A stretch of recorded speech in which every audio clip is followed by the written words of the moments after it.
James, the one thing that Jeremy Corbyn said tonight that Labor party members and those in his own team will be rejoicing in is that he has said that he will not be the leader of the Labor Party in the next general election. He is going to stay for a time, though, a transition period, not stipulating how long.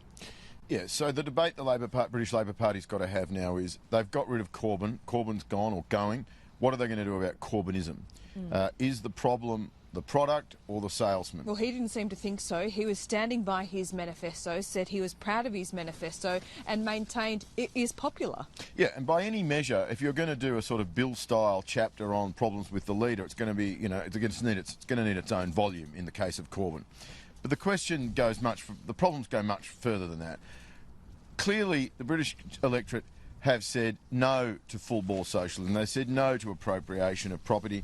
They've said no to landlords being allowed to buy, tenants being allowed to buy their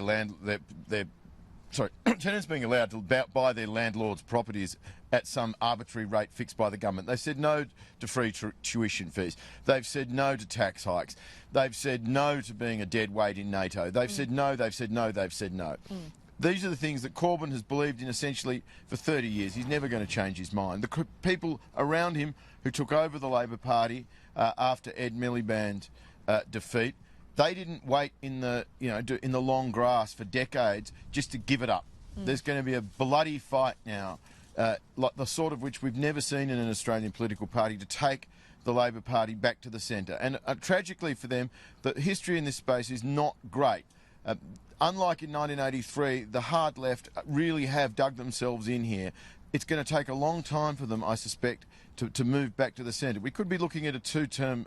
They're going to look at another 2 terms out on the numbers that we're seeing tonight. Yeah, absolutely. And we're only halfway through counting. The big numbers are just starting to drop. The seats are coming in thick and fast now. We are starting to get a better picture. The Sky News, their own prediction is bang on with the exit poll, basically. They've still got a sliding scale, giving themselves a 10-seat a bit of breathing room there, but it looks like we predicted, the exit poll predicted at the beginning of the night that it would be a thumping win for Boris Johnson. But let's have a look at the heroes of the night. When you break down the numbers and look at some of those seats, Nigel Farage's Brexit party. There was a fear that his party, in some of those Labor seats, would just split the Tory vote. That hasn't happened at all. There is a direct correlation between, Peterborough, for example, 21% swing in that seat against Labor.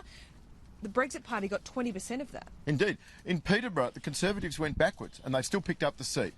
The fear that the Conservative vote would drop to the Farage's party has not happened. What instead has happened was the fear of the Labor Party is that the Labor voters all around England have jumped straight onto Farage. This was the problem that Theresa May had in 2017 when she was trying to essentially have the same electoral strategy. She wanted to win these Labor seats that had voted Leave. The problem she had was that the Labor voters there needed to vote Conservative if they wanted to get rid of Labor. Here they had if they couldn't bring themselves to do it, they could jump on Farage. The Tories are coming up the middle all over the place. This is not really a vote for Johnson. He's had some swings in some places, so much as it is a massive rejection of Jeremy Corbyn. Absolutely, and Nigel Farage was pretty chipper about the result tonight. He didn't care about winning seats, and I don't think that is just saving face. He's a guy that looks at the positives, absolutely, but there's plenty of positives there for the Brexit party, and he's happy to fold that party now. He says it has done its job, but Boris Johnson owes him big time, doesn't he? And that's the thing. In politics, people come and they want their debts paid, surely. Absolutely. The two men have not had a great relationship in the past. No. There's no great love lost between Boris Johnson. It's a long night. I know, Boris Johnson and Nigel Farage. But it's quite a bit of history between the two. Farage, you'd think, would be able to name his price if he wanted a peerage, but he says no, he doesn't want it. Is he going to disappear? He kind of said no. Is he going to disappear back into into retirement again? Who knows? If he doesn't like the Brexit deal that Johnson comes back with, though, he could really hang around and be a thorn in the side of the Conservatives. Certainly, he is threatening, promising, whatever you like, to do that. Let's look at the Lib Dems now. There's so many individual stories here about what parties have and haven't done and where they have and haven't succeeded. The Lib Dems have failed in a tactical voting sense, particularly in the north. Their leader has failed to really launch, and now, I mean, speaking to one Lib Dem MEP, they weren't even sure where they would go from here, and that's fair enough. Look, it is election night, but can you really see a scenario where the Lib Dems can survive, whereby, you know, to their core, they're Remainers, but at the next election, could they really argue to, you know, reunify the UK with the EU? They've got a lot of thinking to do. In a sense, the Liberal Democrats are victims of Corbyn as well. The people... Oh, and haven't they let us know that tonight? Yeah, that's right. They blamed Corbyn fairly and squarely with not a lot of introspection. No, there's not a lot of introspection, but I think there's some truth to that. People just did not want to put Jeremy Corbyn into Downing Street, and they felt that they could not risk a vote for the Liberal Democrats. For them, their future is open. As you say, Remain is going to disappear as an issue now. Britain is coming out of the EU at the end of January. Where they go is unclear. The Liberal Democrats have had several near-death experiences since the Second World War. They've always come back, though, in some form. They were hoping it's difficult to remember this now, but a few months ago they were surging. When they had their party conference, and Labor had a disastrous party conference, Swinson was looking like they were on the verge of a major breakthrough. At one point, this was looking like an election at which could have been a realignment of the non-Tory parties in this country. Could have been like one of those 1918 elections where the Liberals faded away and Labor came in. The Liberals could come back. Now, the one thing that they've got going for them, to remember though, is that if the hard left continues to control the Labor Party, if the right can't get it back, if the moderates find that the way forward inside Labor is blocked, it's not impossible that they could still split. There's still a home for them there in the Liberal Democrats. There's a lot to play out in that space. Yeah, it's extraordinary. Can we talk about the SNP for just a minute? I haven't seen the results come in actually there, but the exit poll was predicting 55 of 59 seats. Now that would give Nicola Sturgeon, and she would argue, surely a huge mandate of her own, because that means that she has been able to eat into the Tory vote in Scotland. Then you have this whole problem of, keeping the United Kingdom together. There's a question mark over how much of the vote for the SNP is really about separatism. They're a separatist party, but they weren't really talking about a referendum so much per se. They started the campaign talking about that. When they realised that wasn't going forward, Sturgeon switched her argument to stop the Tories. This is more of an anti-Tory vote than it is a pro-independence vote, I think. And the Conservatives are under no obligation to give her another referendum. That'll be completely off the agenda. It's difficult to see where she goes from here. Does Boris Johnson, with the majority that he's got, we think he might have, do you think he knows what to do with it? Well, that's a big question, isn't it?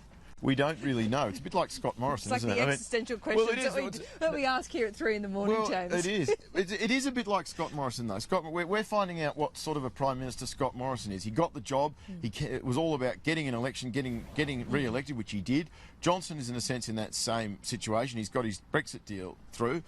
He's got a huge manifesto himself, Johnson. Everyone should forget, he's got huge public spending promises. They're going to have to find a lot of money for a lot more for the NHS, a lot more for police.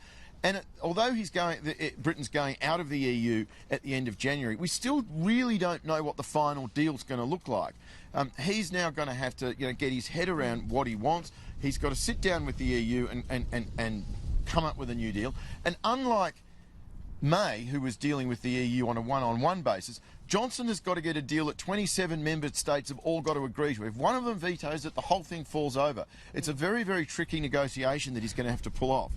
Extraordinary. And also to think that when you look at the Brexit Party, that perhaps if Nigel Farage ran as some kind of entity in 2017, Theresa May's fate may have been very different indeed. I just want to ask you one final question before we go back to B-Sky, because I believe that Boris Johnson is in his seat and might soon speak, so we'll keep an eye on that.